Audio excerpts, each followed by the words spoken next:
जय हिंद दोस्तों। तो आज एक और हम लोग चैप्टर कंप्लीट करेंगे जो इंडियन कोस्ट गार्ड के लिए मोस्ट इम्पोर्टेंट होने वाला है। तो इसको आप लोग क्या करेंगे तो ध्यान से पढ़ेंगे और कोई भी दिक्कत होगा तो आप कमेंट कर सकते हैं, मैं रिप्लाई ज़रूर आपको दे दूंगा। तो चलिए दोस्तों शुरू करते हैं। नंबर 1 क्वेश्चन पूछ रहा है 7 के प्रथम 5 गुणज का औसत क्या होगा। तो देखिए 7 का प्रथम 5 गुणज तो 5 और +1 और बाई में 2, तो ये हो जाएगा 6। तो 6 7 42, तो 42 का आधा कर देंगे तो हो जाएगा 21। Number B is the right answer. Number 2, वह बड़ी से बड़ी संख्या ज्ञात कीजिए जिसमें 29, 60 एवं 113 को विभाजित करने पर शेषफल 5, 12 एवं 17 प्राप्त हो। तो इस सिचुएशन में क्या होता है कि जो संख्या है और जो शेषफल आया है, संख्या में से शेषफल को क्या किया जाता है, घटा दिया जाता है। तो देखिए 19 में से 5 को घटाएंगे तो 24 हो जाएगा, ठीक है। उसी तरह 60, तो 60 में से क्या करेंगे तो 12 को घटा देंगे, तो 60 में से 12 को घटा देंगे तो 48 हो जाएगा। फिर इसी तरह 113 में से 17 को घटा देंगे दोस्तों तो कितना हो जाएगा, 96 हो जाएगा। अब 24, 48 और 96 का क्या निकाल देंगे हम लोग, मौसम निकाल देंगे तो 24 आ जाएगा। तो राइट आंसर हो जाएगा 24। नंबर 3, एक वृत्ताकार बाग का व्यास 210 मीटर है, उसका क्षेत्रफल कितना होगा। तो व्यास जब 210 मीटर है तो उसकी त्रिज्या यानी आर बराबर हो जाएगी 105 मीटर। तो वृत्ताकार बाग का क्षेत्रफल क्या होता है दोस्तों, तो पाई आर स्क्वायर, पाई का मान रख देंगे 22/7 और आर का मान है 110, तो यानी 105 और गुणे 105। अब 15 7 105 हो जाता है। अब सबको ऊपर से क्या कर देंगे, गुणा कर देंगे। तो जब गुणा कर देंगे तो आ जाएगा 34,650, यानी 34,650, यानी number A is the right. Number 4, एक पुस्तक के मूल्य में पहले 10% की वृद्धि की गई, फिर 5% की कमी की गई, उसके मूल्य में अब कुल कितनी % की वृद्धि या कमी की गई। तो कहने का मतलब हुआ कि कोई भी एक पुस्तक है जिसमें क्या हुआ तो 5% बढ़ाया गया, सॉरी 10% बढ़ाया गया, उसमें 5% कम किया गया, ठीक है। फिर -10% उसमें बढ़ाया गया, फिर 5% कम किया गया और फिर बटा में आ जाएगा 100। ये फार्मूला ही होता है, ठीक है। 1 0 से 1 0 कटा देंगे, 2 बार में ये कट जाएगा, ठीक है। तो कहने का मतलब हुआ परसेंटेज निकाल देंगे तो घट के 5 हो जाएगा और 1/2 हो जाएगा, यानी 4 पूना के 1/2। Number A is the right. Number 5, निम्नलिखित समीकरणों को हल करके x और y के मान बताएं। तो ये क्या करना है भाई, 10 क्लास में आपने पढ़ा होगा x और y के मान, इसमें क्या करेंगे, हल कर देंगे और हल करके निकाल देंगे। तो x का मान आ जाएगा 3 और y का मान आ जाएगा 1, यानी number C is the right. Number 6, A एक कार्य को 24 दिनों में पूरा कर सकता है, बी उसी कार्य को 9 दिनों में तथा सी उसे 12 दिनों में पूरा कर सकता है। बी तथा सी कार्य आरंभ करते हैं किंतु 3 दिन बाद हट दिए जाते हैं, तदनुसार ए शेष कार्य को कितना दिनों में पूरा करेगा। ये बहुत ही अच्छा क्वेश्चन पूछा है, ठीक है, ध्यान से समझिएगा। बी और सी 3 दिन तक काम किया, ठीक है। तो बी और सी 3 दिन तक काम किया तो 3 और दोनों मिलकर काम करता है 1/9 + 1/12। लघुत्तम निकाल देंगे तो हो जाएगा 3 और ये आपका 12 हो जाएगा, तो 4 और 7 यानी 7 और बाटा में हो जाएगा 36, तो 12 36 यानी 7/12। अब बोल रहा है कि शेष बचा हुआ कार्य, तो 1/7/12 हुआ, तो शेष बचा हुआ काम 12 कम 12, 12 में से 7 गया तो 5, 5/12। अब बोल रहा है कि शेष कार्य ये कितना दिनों में करेगा ए, तो 12 दूना 24 यहाँ पर दिया हुआ है, तो 24 से कर देंगे 2, 5 दूना 10, यानी 10 दिन तक करेगा। Number A is the right. Number 7, एक बेलन का आयतन 448 पाई सेंटीमीटर क्यूब है तथा ऊंचाई 7 सेंटीमीटर है। इसकी सतह का वक्र पृष्ठीय क्षेत्रफल तथा संपूर्ण पृष्ठीय क्षेत्रफल ज्ञात करें। तो सबसे पहले बेलन का आयतन आपको पता होना चाहिए क्या होता है। तो बेलन का आयतन होता है पाई आर स्क्वायर एच, और दिया हुआ है बेलन का आयतन 448 पाई। पाई से पाई कट गया तो आर का मान हो जाएगा 448।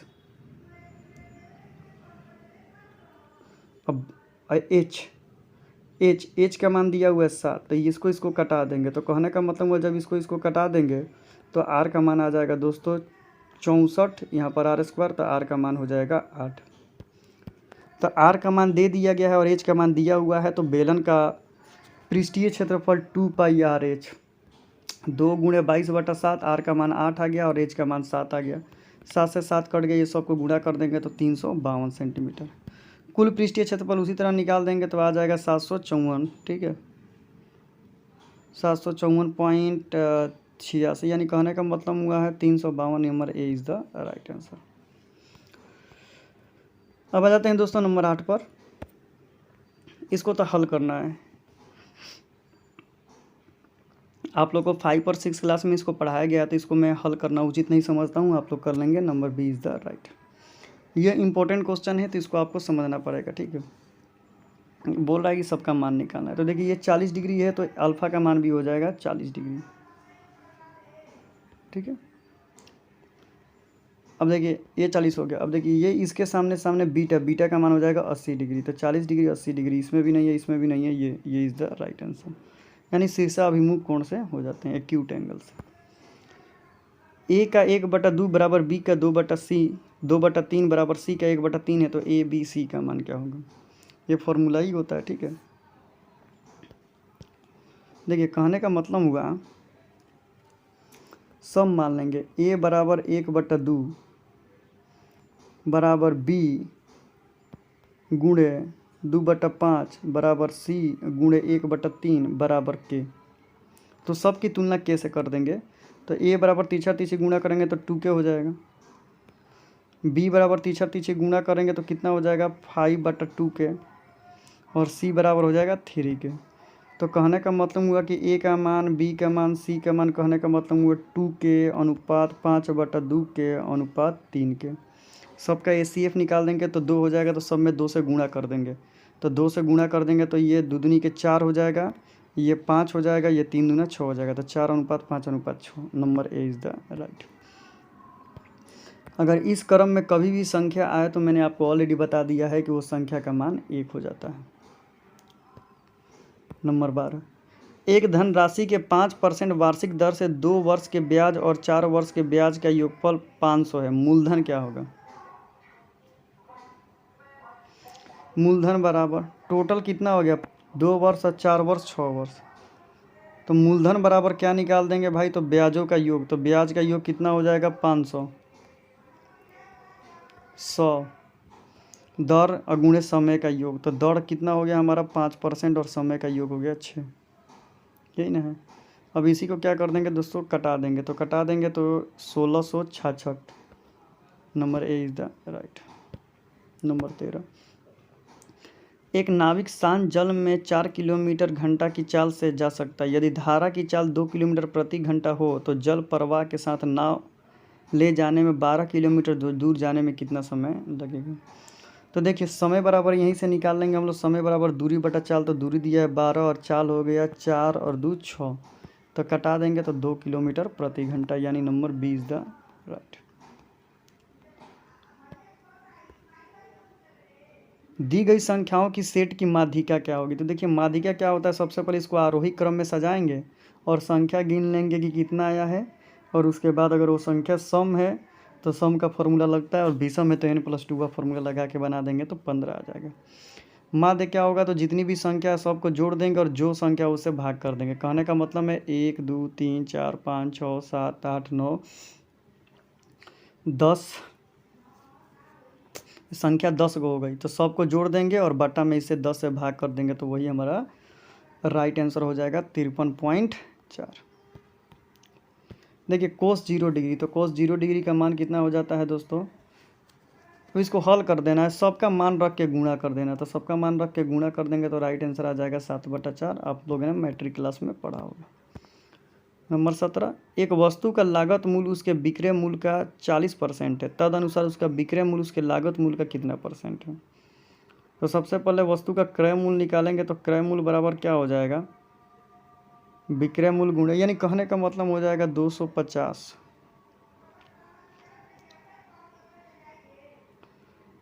100 100 250 100 250। ये थोड़ा आप देख लीजिएगा, ये मेरे को समझ में नहीं आ रहा।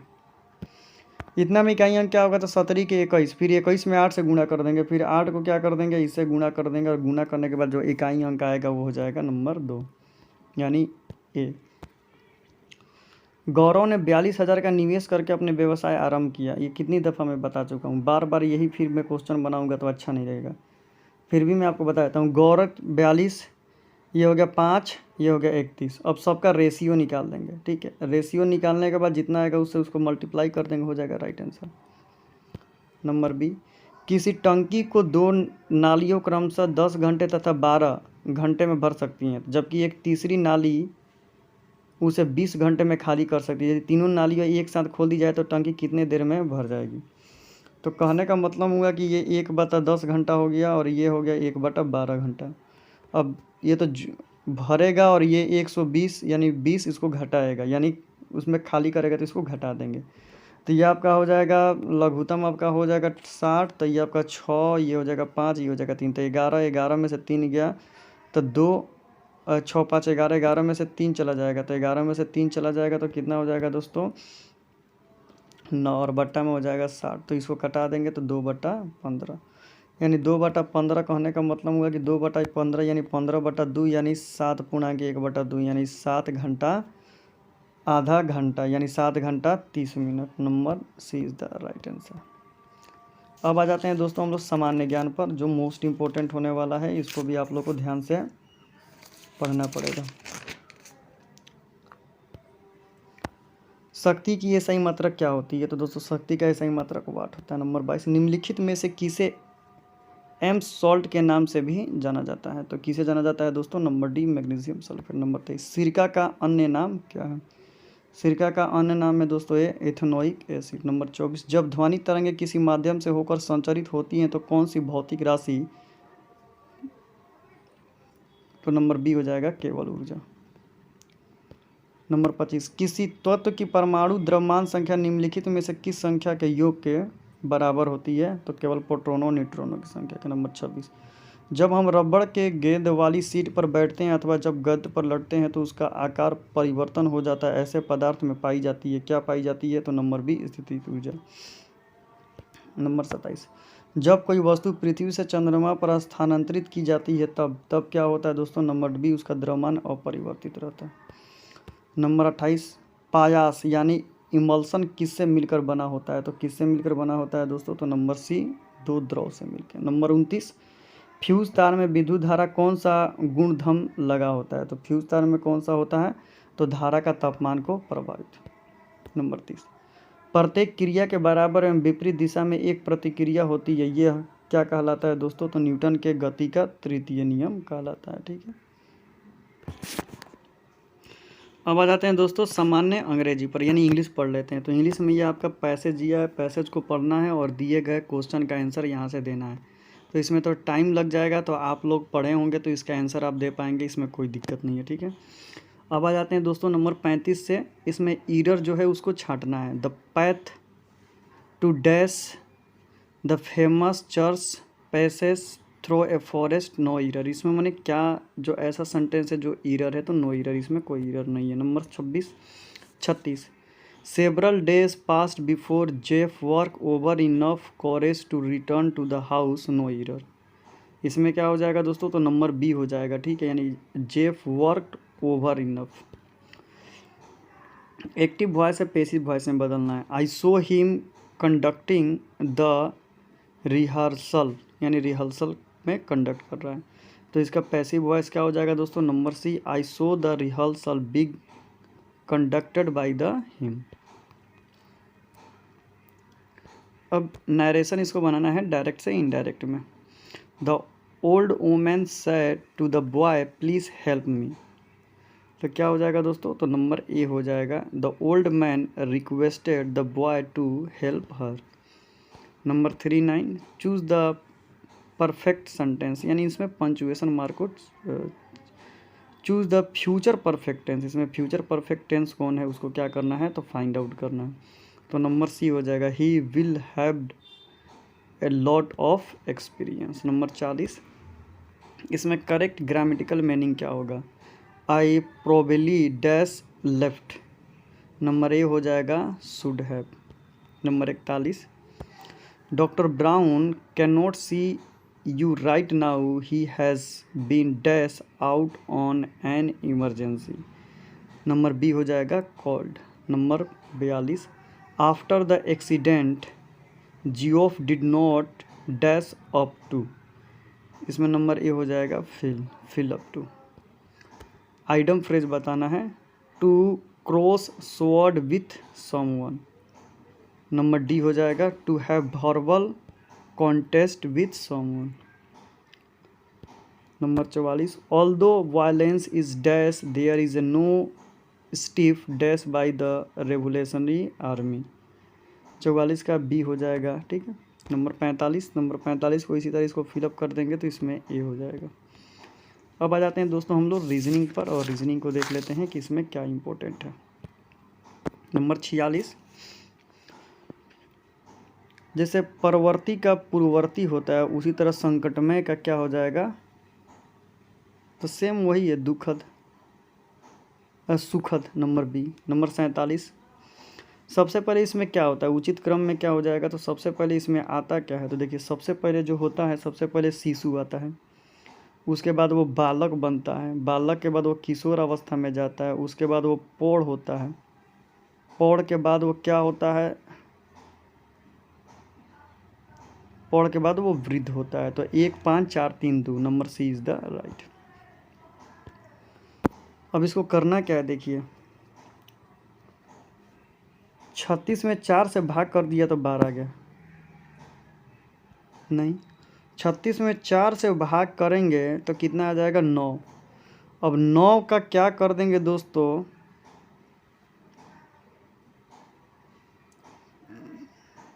9 का वर्गमूल निकाल देंगे तो 3 आ जाएगा, और 3 में जो पहली वाला संख्या उसे क्या कर देंगे, भाग कर देंगे। यही फॉर्मूला लग रहा है।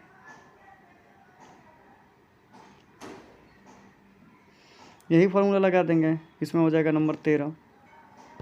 आप भी देख लीजिएगा। नंबर 49, किसी कोड के अनुसार businessman are the experiment demands they are the demands इतना, माने कहने का मतलब है इसमें लिखा हुआ है, तो इसमें पे का कोड क्या होगा, तो पे का कोड इसमें हमको लग रहा है नंबर 10 आ जाएगा, ठीक है। नंबर 10 इज़ द पे का कोड।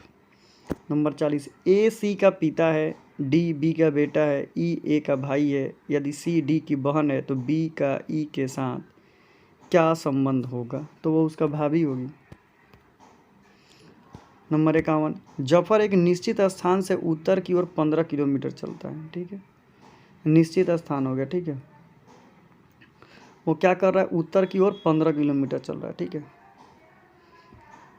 फिर वो अपने दाईं ओर मुड़कर 15 किलोमीटर चलता है, फिर बाएं ओर मिलकर इसने तो अपने प्रारंभिक स्थान से कितना दूरी पर है, तो इसको बना लेंगे, ए उसका प्रारंभिक स्थान हो जाएगा और वहीं से उसको क्या कर देंगे, बना देंगे। चलिए चल के बनाते हैं। 15 किलोमीटर चला, फिर वो अपने दाएं ओर मुड़कर 15 किलोमीटर चला, दाएं ओर मुड़ के 15 किलोमीटर चला, फिर हर बार अपनी बाईं ओर मुड़कर 10 15 और 15 चला, तो 10 चला, फिर 15 चला, फिर 15 चला, तो अपने प्रारंभिक स्थान से कितना दूरी पर है, तो यहाँ से यहाँ तक 5 हो गया, तो घटा देंगे 5 और 10 यानी 10 किलोमीटर हो जाएगा, 15 में से 5 घटा देंगे तो। नंबर 52, विषम आकृति को छाने।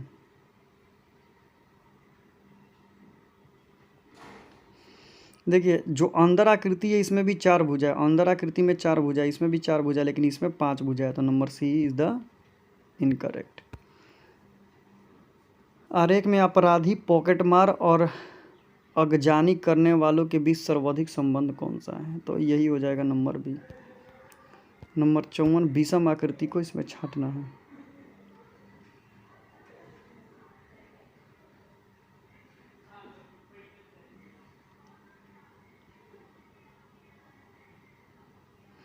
इसमें से विषम शब्द को छांटना है कि कौन सा होगा, रुकिए हम भी दिमाग लगाते हैं कौन सा होगा। देखिए ये जो अर्धवृत्त है ना, वो खुली हुई आकृति है, यहाँ पर जो है ना कुछ रंगा हुआ नहीं है वहाँ पर है, लेकिन इसमें जो रंगा है ना उसके पास है, तो number C is the right. ये तो सीटिंग अरेंजमेंट है, आप अपने से भी बना सकते हैं, कोई दिक्कत नहीं है। अब छोटा सा सवाल जो सामान्य ज्ञान पर है उसको हम लोग देख लेते हैं। नंबर 56, बटरफ्लाई शब्द किस खेल से जुड़ा हुआ है, तो नंबर बी तैराकी। भारत छोड़ो आंदोलन किस वर्ष प्रारंभ हुआ था, तो दोस्तों 1942 में। नंबर 58, निम्नलिखित में कौन सी नदी पूरब से पश्चिम की ओर बहती है, यानी उल्टा बहती है, तो ताप्ती नदी। नंबर 59, निम्नलिखित में से कौन अर्थशास्त्री मानव विकास सूचकांक निर्माण से जुड़े हुए हैं तो नंबर सी महबूब अल और आत्मीय सेन दोनों होगा। नंबर 60 भारत का राष्ट्रीय पशु कौन सा है? तो बाघ। दोस्तों मैंने आपको ये चैप्टर कंप्लीट करवा दिया। अगर मेरे से इसमें कोई भी मिस्टेक हुआ हो तो आप लोगों से रिक्वेस्ट है कमेंट कीजिए, मैं उसको सुधारूंगा। तो thank you so much for watching this video. Thank you everyone.